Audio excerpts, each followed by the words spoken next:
earlier we realize this, the earlier every one of you realizes, the better it will be for us. Okay, welcome guys. Remember in the last video, I talked about tools and materials. Then I explained most of the tools and the material as much as I can. But if you know you're still finding it difficult to understand some of these materials or the tools, if you get to where they sell shoemaking material or bag making material, or you can either check in both. When you tell them what you're looking for, they should be able to tell you, okay, this is it, then you get to pay. And I told us that in the next video, we are going straight into shoemaking. I know some of you were expecting, oh, practical. Yes, don't worry, we'll get to that. Trust me. But you see what I'm sharing with you now? It's like the basic and the principle to understanding how to make any kind of footwear, especially palms and sandals, which is like where we're going to start from for beginners. They will gradually grow into the more complex things and all that. So if you see on the board, you see I wrote every footwear is divided into three major parts, including shoes. We have what we call the upper design, we have what we call the insole, then we have what we call the undersole.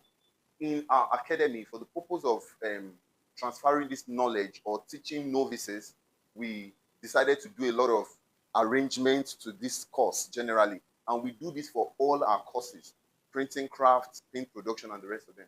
So you see that for every footwear has three major parts: the upper design, the insole, then the undersole. And if you look at the board clearly, the upper design is the desired design of the footwear. Like the desired design of the footwear is what we call the upper design. Take for instance, this sandal now, this strap and the buckle strap, this is what we call the upper design. Do we understand? For stuff like this is the upper design. The cross on it is the upper design. And the list goes on. This is the upper design for this. Look at it. Then you have others. This is the upper design for this. You can see it clearly. This is the upper design. Same thing goes for this one. Same cross. Then the list is endless. Do you understand? This is what we call the upper design. Now, for beginners, we are going to start from the simple things that will graduate into some a bit complex but not difficult. It's just explaining it to you that it look like it's complex, but trust me, it is not. So you will say the upper design is the desired design of the footwear. Then we have the insole. The insole refers to the part of the footwear where your leg match on. So like this, for example, that I was using for example, this floor is what we call the insole. Then this part we call the undersole. So no matter how you arrange the footwear from beginning to the end, you will get three things at the end: the upper design, the insole, then the undersole. Do you understand? So that's how every footwear is made. Now, in our office, we have categorized the simple footwears into straps. Now, for every footwear you see, the simple ones per se, for every footwear you see, it is made into different straps. So we have now categorized it. Remember, we are trying to get you as a novice to at least a beginner that will make a very good footwear for your first time, either you know how to sew or not. So every footwear now has been categorized into straps. Just take a look at the board, for instance. This footwear here now, how many straps was it made of? We have one strap and two straps. Don't forget, we are talking about the upper design. So this footwear now is two straps, one in front and another at the back, just like this. So one strap in front, another at the back. This is how the upper design of this sandal is. So anytime you see footwear on anyone's leg or anybody, what you look out for is, okay, how many straps made up that particular footwear and how are the straps positioned? So look at this now. It is two. This is three straps because this is sandal. How are the straps positioned? One in front, one at the back, then the third strap as the sandal strap. So for this number one, we have two straps. For this number two is example of a footwear like this. So if you look at it properly, what you see is one strap at the back, then another strap coming from that one, meaning there is a joining here. So you take note of, okay, maybe designs that have things like this, where did they join to another one? So you see one strap here, then there is a joining that now goes into the insole. So this one now is how many straps? By calculation, you should know this will be what? Two straps. Now, what about this? These are the kind of footwear most times we refer to as slides. Footwear that you just put your leg through and just move, like slide. One big strap. This is one big strap. The strap is wide, so it's one strap. What about this one? It's two straps. What about this one? It's two straps. So if you look at most designs, you find out that a lot is two strap. Okay, what about this one? This like this. We have this. Then you have another one at the back.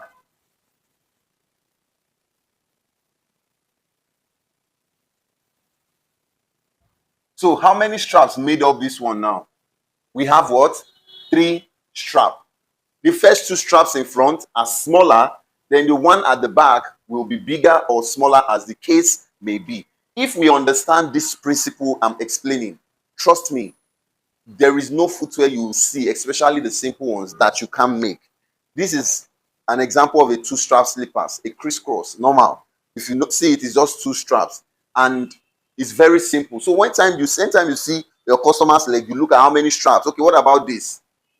This is a 3-strap slippers normal. 1 strap, the second strap, though the second strap was divided, but we will regard to it as 1 strap. Then the one in the middle joining the other 2 is another one. So we have, this is 3 straps, and so on and so forth. What about something like this?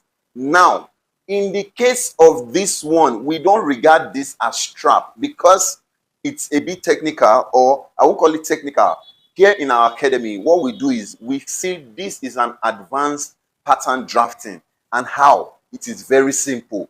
I'll show you the process of bringing out, I'll show you the process of bringing out this from scratch. So just stay tuned in the class and enjoy. It's the same thing with this one.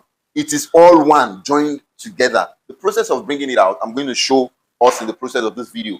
Now, we now move, if the fact that the simple footwear have been classified and categorized into straps, now we now move to ideal strap width measurement.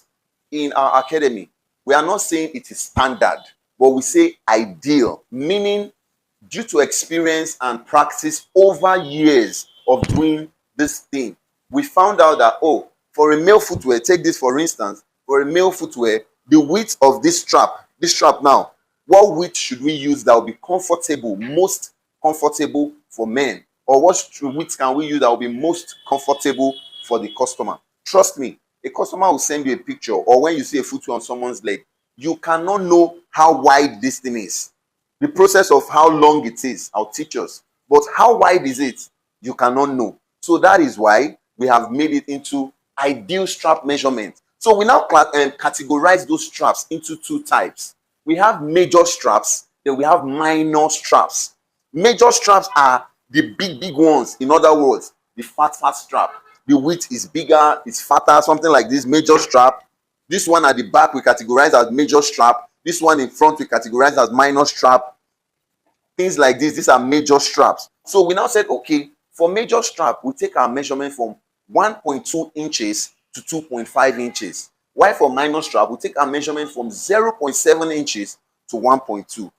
In other words, what we are trying to say is, if a client gives me something like this to make, I can say, okay, the strap at the back is a major strap, which is this. I'll say this is a major strap. Then this one in front, I'll say it's a minor strap. So if that is established, don't forget, first of all, you will first know how many straps and how they are positioned.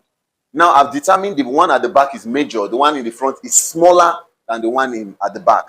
So I'll come to my major strap measurement. So I'll bring out, say this is the strap for it. I'll come and say, okay, this strap, I want it to be around 2 inches. 2 inches wide. Then I'll come to the minor strap and say, okay, the strap connected to the 2 inches, I want it to be around 1 inches. That is, this should be around 1 inches wide. This should be around 2 inches wide. That is what we mean by major strap and minor strap. Please, I want to believe we're all following. If you have questions, trust me, ask your question under this video in the comment section, and I will respond to it in the next video. We are trying to take you from novice to professional. This usually is a paid class. Everything I've been sharing, if you're here and you want to be honest with yourself, and you will know this is actually content for a paid class. But we are doing it this way because I want to reach out to as many people as possible and train so many people in not just shoemaking, craft generally, skill acquisition generally. Okay, so This is the strap measurement. Now we'll now go to ideal width measurement for slide. Remember I told you something like this is slide. So if we have handled that for strap, this is for slide. What is the ideal width measurement for this slide? We now categorize that into male, female, and male. Now we say female, we do 2.5 to 4 inches. If you are using 4 inches, that means the lady or the woman has a big leg that the thing needs to be wide. Then for male, we use 3.8 to 4.5 inches. Probably those that have big sizes, 48, 47, we use 4.5. But conventionally, most times, most male, 43, 44, 45, you can just use 4 inches and it will come out very perfect. Now, I'm now going to explain to us how to get the length, because there is no way we'll make a footwear if I don't break this out. Now, this footwear, we have decided how wide it's going to be. How do we know how long it will be before we can place it on, cut it on our leather? Now, let us handle that. The width, how do we know how wide it will be? That one, now, this is a creative business. I can't tell you it is fixed. If you don't use so, and so, it is bad. No. So that's how you can get, you can use them within that range. And if your creativity tells you to try something different, and please do try it. If it comes out successful and beautiful, please share with me. Me too, I'm open to learn. That's the idea. If you try anything new and it looks really good, please share. We are open to learn. That's the beauty thing about this industry. So now, how do we get how long it will be? Take this for instance. We have chosen the height for this. So let's take this footwear as practical. The first thing is how many straps? 2 straps cross each other, meaning 2 straps that are across. So let us just draw it out. This is strap 1. This is strap 2. Now, we have identified 2 straps. The second thing is, how are the straps positioned across? Now, what is the width of this strap? I don't know. But because I gave idea of ideal width measurement, I'll go to my chart for ideal width measurement and I'll determine, is this strap slim? Is it slim or is it wide? This one is wide. So what I do is I go to major strap and I'll decide that, okay, from 1.2 to 2.5, let me choose how wide this thing is going to be. I'll say mine is what? 2 inches. 2 inches. Now, I've gotten how wide it will be. All right? Now, the next thing is, how long will it be from here to here? That is the lesson now. So, you will go to your last. During the course of when I was showing you tools, I could not show us last. This is what last look like. It's leg mold. This is what we call last. L-A-S-T. Last. This is shoe last. Shoe last, they have different sizes, different shapes, and so on and so forth. Then this is another wooden last. This is last. This is wooden last. Now, this is another last. Are we together? Now, the customer tells me, please, I wear size 42 or I wear size 43. I will look for a 43 last or maybe 44, but not lesser than 43. Then I'll take my tape rule. The palm is what? Crossed against each other on the leg. That's the sample. So I'll put my tape rule here. In our office, what we teach you is 1.5 inch allowance on the tape that we go underneath the undersole. Then your tape rule will cut across your last the same way the leather will be when you're done. Now it stopped at 10 inches plus another 1.5. We have 11.5. So we'll say the length of this is 11.5 inches. Then we measure that for the other axis. So we have 1.5 inches to go under. It cuts across to the second side. We have 10 plus 1.5 again. We have 11.5. So the other one too will be what? 11.5 inches. So now I believe we understood this to this point. First thing you do is look at the footwear, determine how many straps they made the footwear with. The next thing is, how are the straps positioned? Is it like this? Or is it like this and like this? Or is it one at the back, one in front? Then the next thing is you go to your ideal strap measurement and ideal slide measurement and determine, okay, what measurement. So guys, any question you have, post it there. So quickly, we are going to discuss the insole and the undersole. Then next thing is going to be practical. There will be no more explanations, maybe as the practical progresses. Now, what we refer to as insole is the part of the footwear that your leg match on. Take for instance, a footwear like this. This is what we call insole. So the materials we can use to make that insole part is what is listed there. Then this under is what we call the undersole. So let's say for insole, for instance, we can use Nora as insole. That's when we have footwears that the top is made with Nora. This is a Nora insole. You can use insole for Nora. So this is Nora insole. Then we now have Mako. Now Mako can also be used for insole. Remember I mentioned something about keto, right? When I talked about Mako. Now this is one very famous sandal currently. If you can see it properly, see. So this is a complete Mako footwear. This insole is Mako.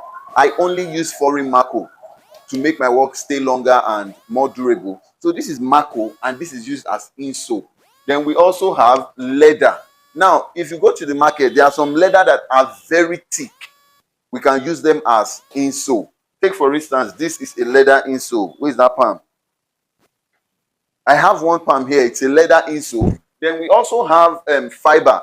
There are some palms as well that the insole is made up of fiber. The fiber is not the same fiber I showed us earlier. That one of the face will be shiny. One of the face will be smooth.